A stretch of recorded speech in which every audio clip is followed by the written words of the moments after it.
అది శీతాకాలము. అప్పుడు యేసు దేవాలయములో సొలొమోను మండపమున తిరుగుచూ ఉండగా దేవాలయంలోకి వచ్చాడు యేసు ప్రభు. ఆ దేవాలయంలో మండపం ఉంది.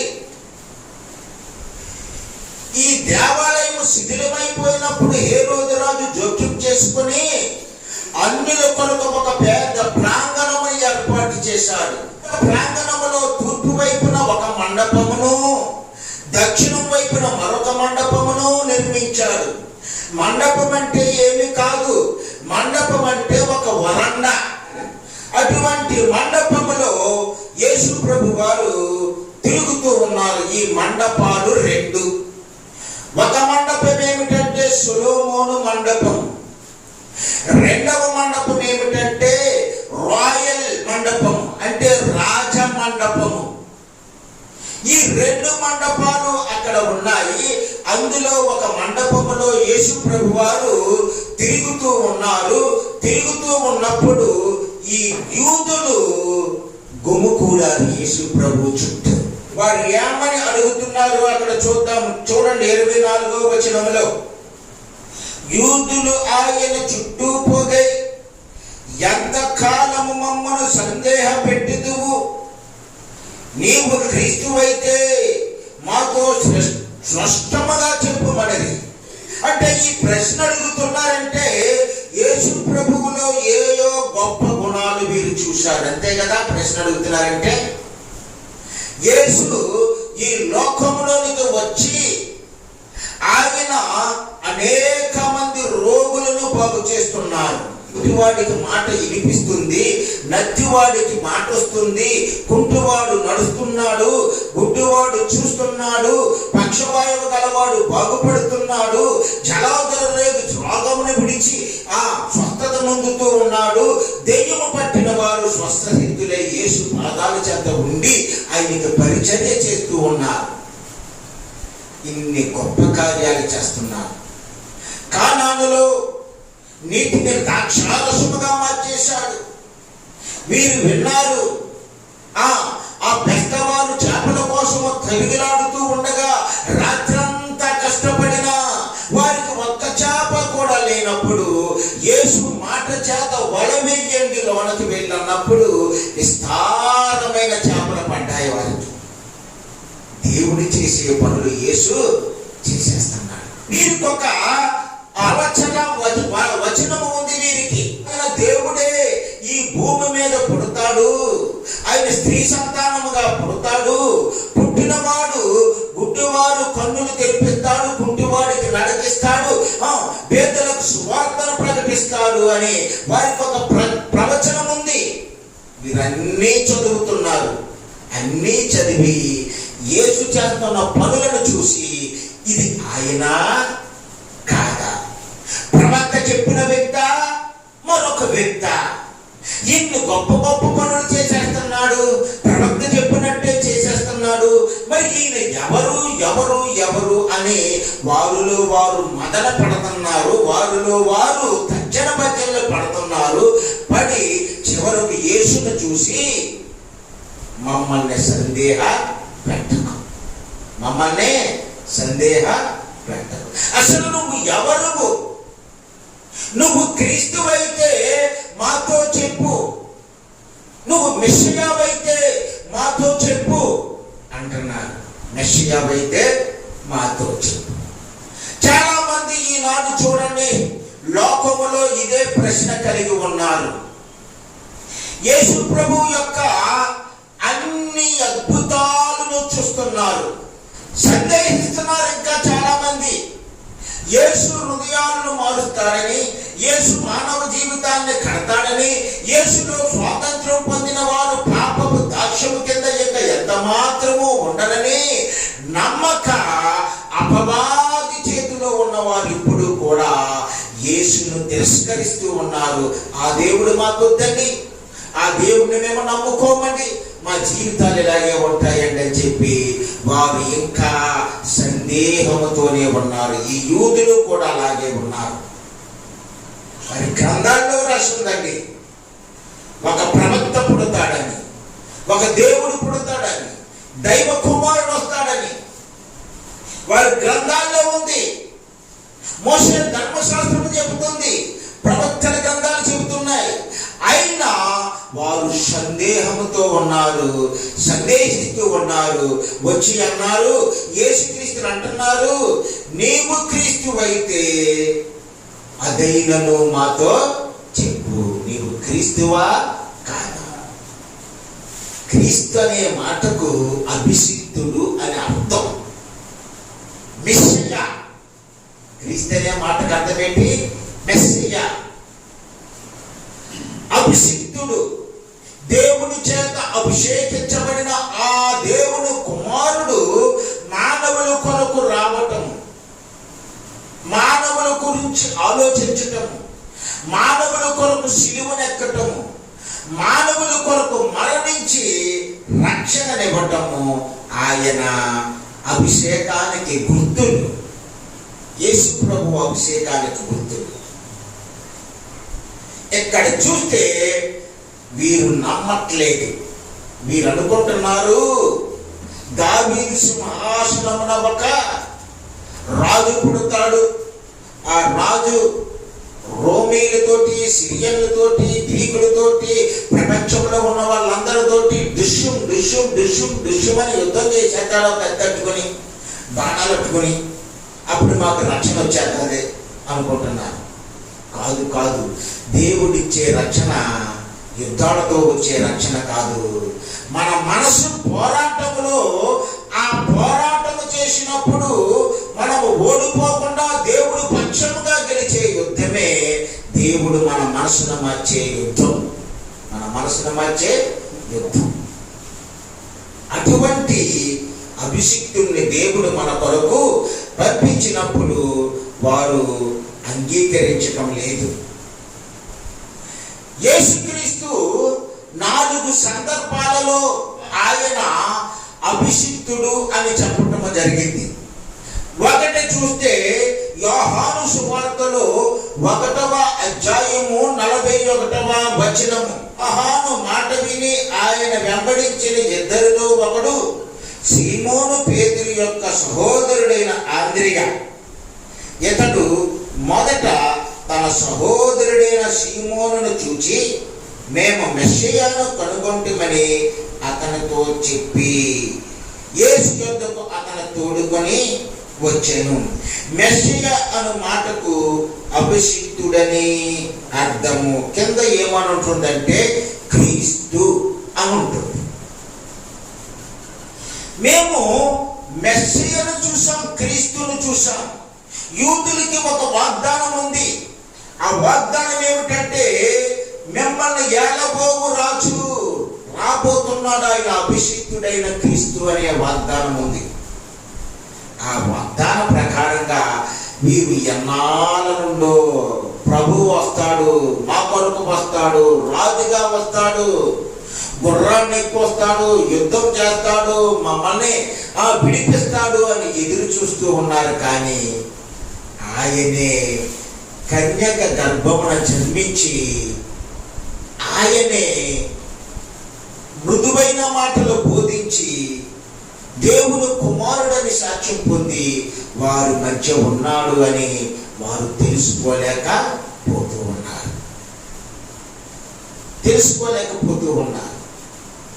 ఇక రెండవ సందర్భం ఏమిటంటే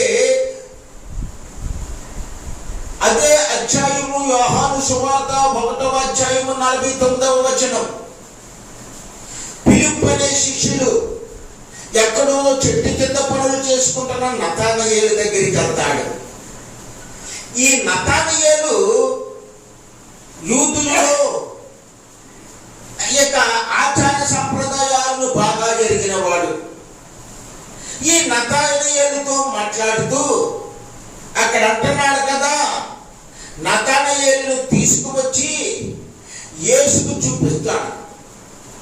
ఇదిగో నతానయేలు అని చెప్పి నతానయేలు చూపించినప్పుడు చూడండి, అక్కడ 1వ అధ్యాయం 49వ వచనంలో ఫిలిప్పు 48 చదువుతున్నాను. ఫిలిప్పు నిన్ను పిలవక ముందే నీవు అంజూరపు చెట్టు కింద ఉన్న ఉన్నప్పుడే నిన్ను చూచి తినని అతనితో చెప్పాను. నతనయేలు అంటున్నాడు. అప్పుడు నతనయేలు, బోధకుడా, నీవు దేవుని కుమారుడవు, ఇశ్రాయేలు రాజువు అని ఆయనకు ఉత్తరము ఇచ్చాను. ఏమంటున్నాడట?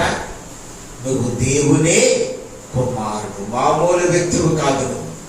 నువ్వు ఎలాంటి వాడువు? దేవుని కుమారుడు, సాక్షాత్తు దేవుడివే, దేవుని కుమారుడు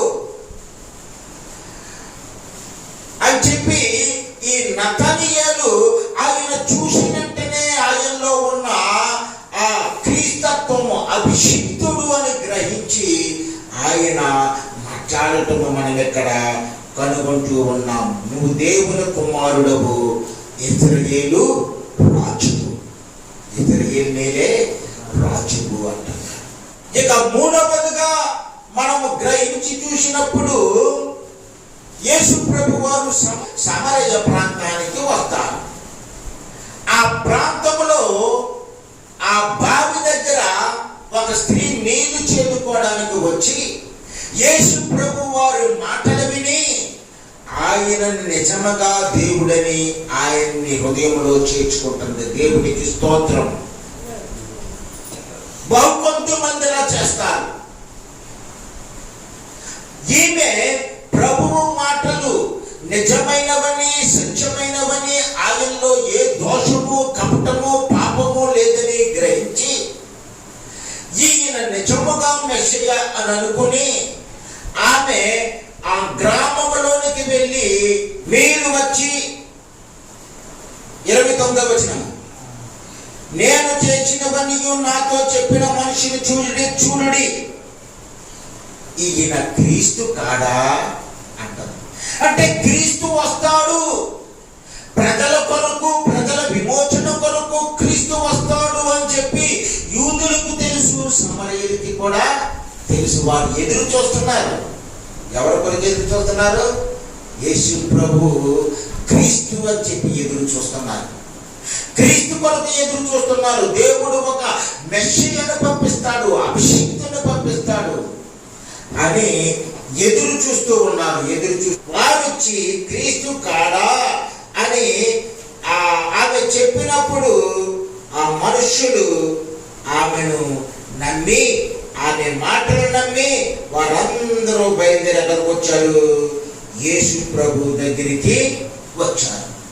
యేసు ప్రభు దగ్గరికి వచ్చిన వారు యేసును చూశారు. యేసును చూస్తే వారు హృదయాలు పరివర్తన చెందేస్తారు. ఎవరైనా యేసు దగ్గరికి వచ్చి వారి పాపాన్ని ఒప్పుకొని వారి జీవితాన్ని మార్చుకుంటే వారి హృదయాన్ని దేవుడు వెంటనే మార్చేస్తాడండి. ఈ సమరయులు యేసును చూసి అంటున్నారు కదా, ఇక మీదట నీవు చెప్పిన మాటను బట్టి గాక, నువ్వేదో మాకు చెప్పావు, క్రీస్తు అలాగున్నాడు, ఎలాగున్నాడని చెప్పావు, ఆయన చూడడానికి వచ్చాము, నువ్వు చెప్పిన దానికంటే అత్యధికమైన మహిమతో ఆయన మాకు కనపడుతున్నాడు. మేము మా మట్టుకు మేము విని, ఆయన చెప్పిన మాటలు విన్నారంటే అంటే కదా అక్కడ మాట రాయలేదు కదా, మాట్లాడని మా మట్టుకు మేము విని ఈయన నిజముగా లోక రక్షకుడని నమ్ముచూ ఉన్నాము. క్రీస్తు లోక రక్షకుడు. దేవుడికి నరుడికి మధ్యవర్తి ఒక్కడే, ఆయన క్రీస్తు యేసు అను నరుడు. అపోస్తుడైన పౌలు అంటున్నాడు లోక రక్షకుడి. ఈయన పేరు లోక రక్షకుడు. ఆ లోక రక్షకుడు అని చెప్పి మేము నమ్ముచున్నాము అని చెప్పి వీరు అక్కడ సాక్ష్యమునిస్తున్నారంటే యేసు ప్రభువుని వీరు క్రీస్తుగా, మెస్సియాగా, దేవుని కుమారుడిగా అంగీకరించారు. ఈ అంగీకరించిన వారు ఎవరండి? పెద్ద పెద్ద గ్రంథాలు చదివిన వారు కాదు, తల పండిపోయిన పండితులు కాదు, బాగా విజ్ఞానాన్ని నేర్చుకున్నవారు కాదు. వీరెవరు? పామరులు, వీరెవరు? సామాన్య ప్రజలు. ఒక ఒకరు ఆంధ్రయ్య, ఒకరు బెస్తవాడు, చేపలు పట్టుకునే ఆ వృత్తి కలిగిన వాడు. పేతురెవరు? అదే వృత్తి కలిగిన వాడు. నతనయేలు చెట్టు కింద ఉన్నాడు, అక్కడ పనులు చేసుకుంటున్నాడు, వ్యవసాయదారుడు. ఫిలిప్పు, వీరందరూ సామాన్యమైన వారు. ఇక అంతిమంగా చూస్తే సమరయులు, సమరయ స్త్రీ, వీరందరూ యూదుల చేత ద్వేషింపబడి, అంటరాని వారిగా ఎంచబడి, యూదులు వీరు ముఖము కూడా చూడటం పాపమని ద్వేషించబడిన పాపులు అని పేరు పెట్టబడిన సమరయులనే వారు వీరు. ఇలాంటి వారికి దేవుడు ఆయనెవరో దర్శనమిచ్చాడు, ఆయనెవరో వారు తెలుసుకోగలిగారు. మరి ఈ పండితులు ఎందుకు తెలుసుకోలేకపోతున్నారు? ఈ గొప్పవారు ఎందుకు ఆలోచన చేయలేకపోతున్నారు? ఈయన యేసు అనే ఈయన నిజముగా దేవుని కుమారుడు అని ఎందుకు గ్రహించలేకపోతూ ఉన్నారంటే, బహుశా ఇవన్నీ వారు తృణీకరిస్తూ ఉన్నారన్నమాట. ఏం చేస్తున్నారు? తృణీకరిస్తూ ఉన్నారు, అంగీకరించటం లేదు. వీరు మోసే ధర్మశాస్త్రాన్ని నమ్ముతున్నారు కానీ ప్రత్యక్షంగా ఉన్న దేవుని కుమారుని నమ్మటం లేదు, తృణీకరిస్తూ ఉన్నారు. అందుకే రోమీయులకు రాసిన పత్రికలో పౌలు 2వ అధ్యాయము 4వ వచనము ఏమనుంది? దేవుని అనుగ్రహము మారు మనసు పొందుటకు నిన్ను ప్రేరేపించుచున్నదని ఎరగక, ఆయన అనుగ్రహైశ్వర్యమును, సహనమును, దీర్ఘశాంతమును తృణీకరించగవా? నీ కాఠిన్యమును, మార్పు పొందని నీ హృదయమును అనుసరించి ఉగ్రత దినమందు, అనగా దేవుని న్యాయమైన తీర్పు బయలుపరచబడు దినమందు నీకు నీవే ఉగ్రతను సమకూర్చుకొనుచున్నావు సుమీ అంటున్నాడు. ఇలాంటి వారి కోసం ఎవరు? అపోస్తలుడైన పౌలు. అనాది నుండి ఇప్పటి వరకు కూడా మనుషులు సత్యమును నమ్మక అసత్యాన్నే నమ్ముతూ ఉన్నారు, అబద్ధాన్నే నమ్ముతూ ఉన్నారు, అప్పటి నుండి ఇప్పటి వరకు కూడా. కాబట్టి ఇక్కడ మనం చూస్తే మనము దేవుని యొక్క ఉద్దేశం ఏమిటో మనం గ్రహించగలము. మనము దేవుని పిల్లలమయ్యుండి ఆయన యొక్క ప్రేమకు మనము వారసులుగా ఉన్నాము. వారసులుగా ఉన్నాము. మరి ఈనాడు అనేక మంది యేసుని ఈ లోకంలో నుండి ఎందుకు వచ్చాడు అని ఎరగలేకపోతూ ఉన్నారు, తెలుసుకోలేకపోతున్నారు. యేసు ప్రభు ఈ లోకానికి ఎందుకు వచ్చాడండి? మొదటిగా యేసు ప్రభు ఈ లోకానికి ఎందుకు వచ్చాడంటే, ఒకటి పాపముల నుండి మనల్ని విడిపించడానికి వచ్చాడు. దేని నుండి?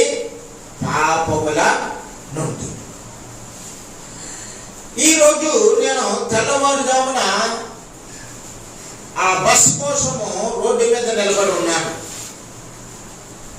నేను ఒక్కడే ఉన్నాను. నా పక్కన ఇంకొక వ్యక్తి వచ్చి లింగి కట్టుకుని వచ్చి నిలబడ్డాడు. ఏమండి, పలానా ఊరికి ఎలా వెళ్ళాలి అన్నాడు. అదేంటయ్యా పలానా ఊరికి ఎలా వెళ్ళాలంటే, ఇదిగో ఆ వృత్తిని దాటితేనే కదా ఆ ఊరు, నాగాపట్నం అనే ఊరు అని చెప్పారు. నాకు తెలియదండి, నేను కొత్త హాస్పిటల్ నుండి వచ్చాను అన్నాను. రాత్రి అంతా హాస్పిటల్లో పడుకున్నావా? ఎవరన్నా చుట్టాలు ఉన్నారా హాస్పిటల్లో అని అడిగాను. అవునండి, మా అమ్మగారు ఉన్నారు అన్నాడు. ఏమైంది మీ అమ్మగారికి అని చెప్పి అడిగితే, మా అమ్మగారికి నోట్లో క్యాన్సర్ వచ్చిందండి. అవునా? అవునండి, మా అమ్మగారికి క్యాన్సర్ వచ్చింది. అక్కడ ట్రీట్మెంట్ పొందుతుంది మా అమ్మగారు. అయినా మా అమ్మగారికి తగ్గటం లేదు. ఎందుకు తగ్గటం లేదు అన్నాను. ఆ ట్రీట్మెంట్ లాగే చేస్తున్నారండి.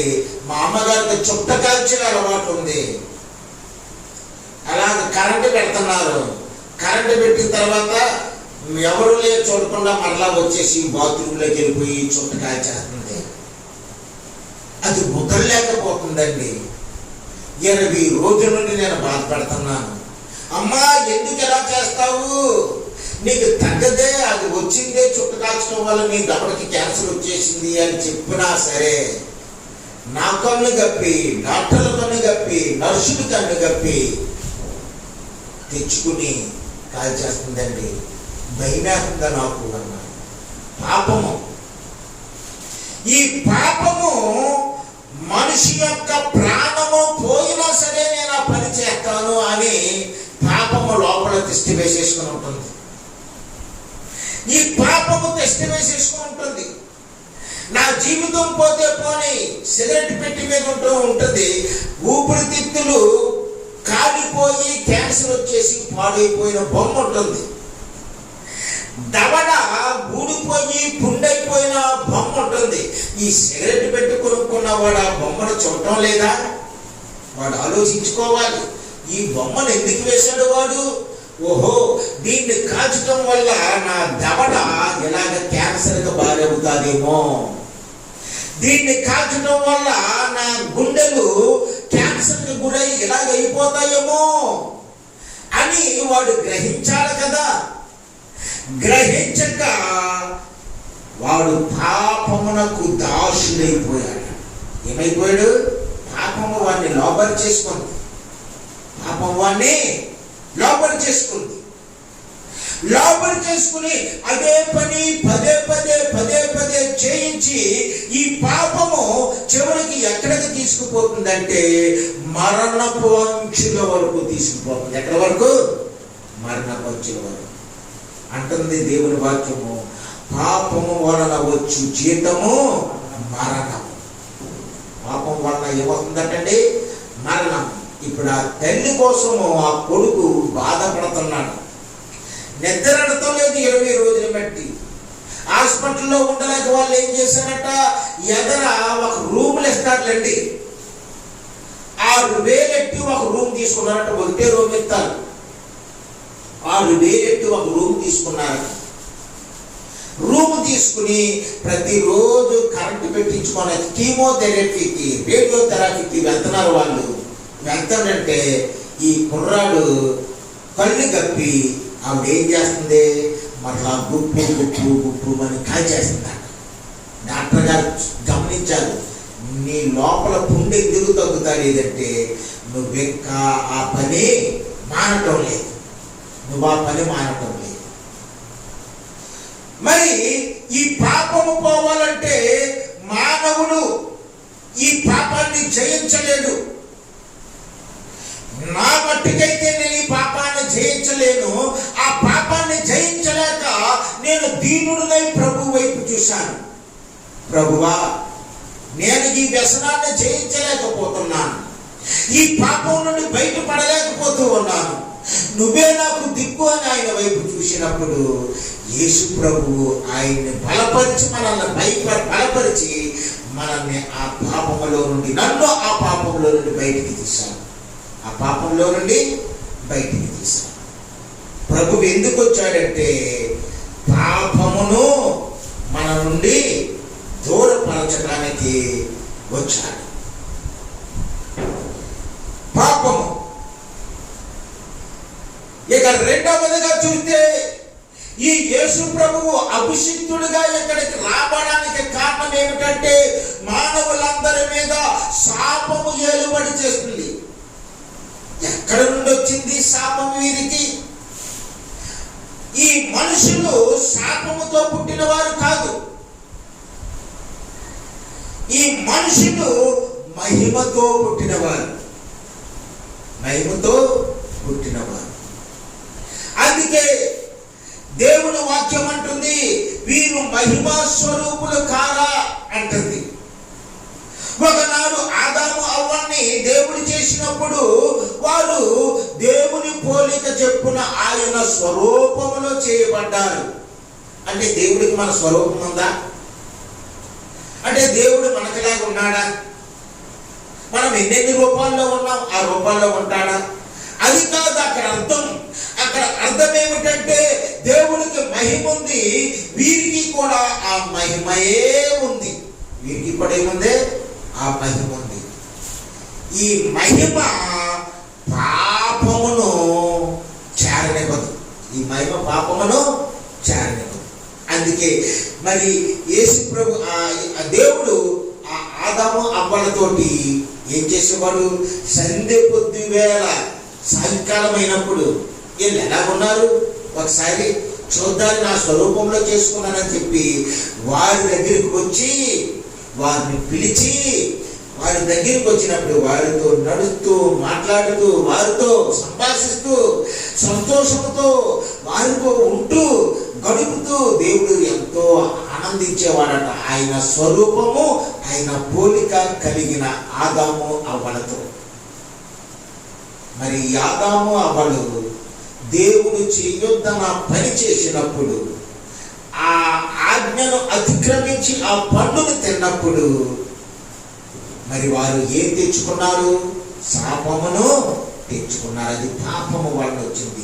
యాకోబు పత్రిక అంటుంది కదా, ఆజ్ఞాతిక్రమమే పాపం. ఆజ్ఞాతిక్రమమే, దేవుడు ఆజ్ఞను అతిక్రమించిన ఆ మనుషుల మీదకి దేవుడి యొక్క శాపం వచ్చింది. దేవుడి యొక్క శాపం వచ్చింది. ఆ శాపము వలన మానవుడు శ్రమను చిందిస్తున్నాడు, బాధలు అనుభవిస్తున్నాడు, రోగాలు అనుభవిస్తున్నాడు, ఎన్నెన్నో శ్రమలు అనుభవిస్తూ ఉన్నాడు. ఈ శాపము మానవుడిని శ్రమలకు గురి చేస్తుంది. కాబట్టి ఆ శాపమును భరించి యేసు ప్రభువు ఆ శాపమును సిలువకు కొట్టేయాలని వచ్చాడు. ఆ శాపమును సిలువకు కొట్టేయాలి. గలతీయులకు రాసిన పత్రికలో చూడండి, 4వ అధ్యాయం 4వ వచనం అనుకుంటాను నేను. గలతీయులకు రాసిన పత్రిక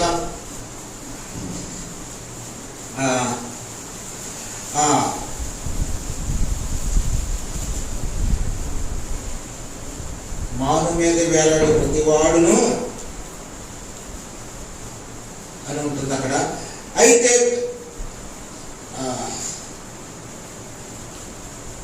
దినచరణ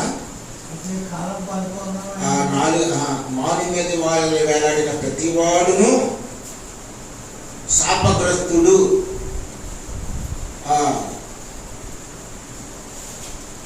దేవుని వాక్యం అంటుంది కదా, మన పాపమును దేవుడు తీసేసుకుని, మన పాపమును దేవుడు తీసేసుకుని ఆ పాపమును మాను మీదకి తీసుకుపోయాడు. అలాగా శిలువ మీదకి తీసుకుపోయాడు.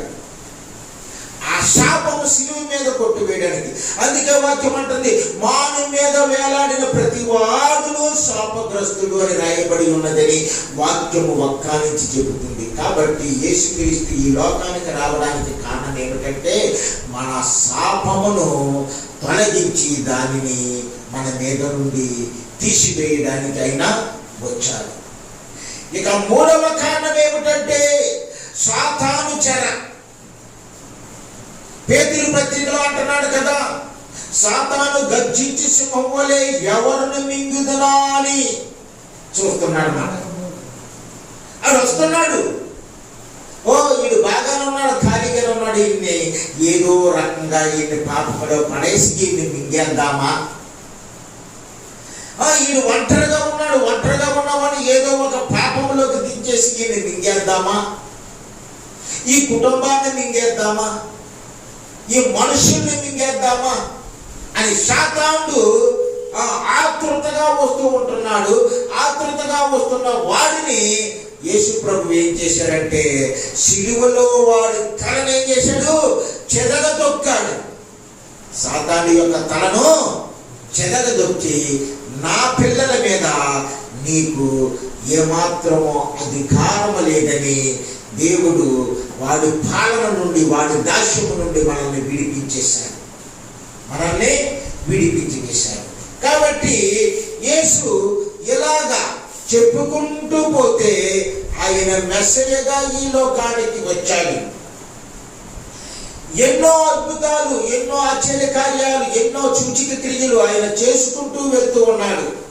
అయినా ఆ యూదులు మోషే ధర్మశాస్త్రాన్ని అనుసరించి ఇంకా మెస్సయ్య వస్తాడని చూస్తున్నారు. కానీ ఆ మెస్సయ్యే యేసుక్రీస్తుని, ఆ యేసుక్రీస్తే ఈ భూమి మీద నడయాడుతున్న దేవుడు అని వారు గ్రహించక యేసు దగ్గరికి వచ్చి, నీవు క్రీస్తువైతే మాతో చెప్పు, నీవు క్రీస్తువైతే మాతో చెప్పు అంటున్నారు. నీవు క్రీస్తువైతే మాతో చెప్పు.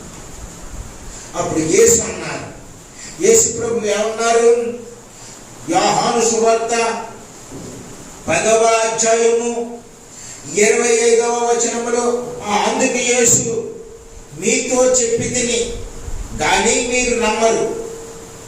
నేను నా తండ్రి నామమందు చేయుచున్న క్రియలను నన్ను గురించి సాక్ష్యమిచ్చుచున్నవి.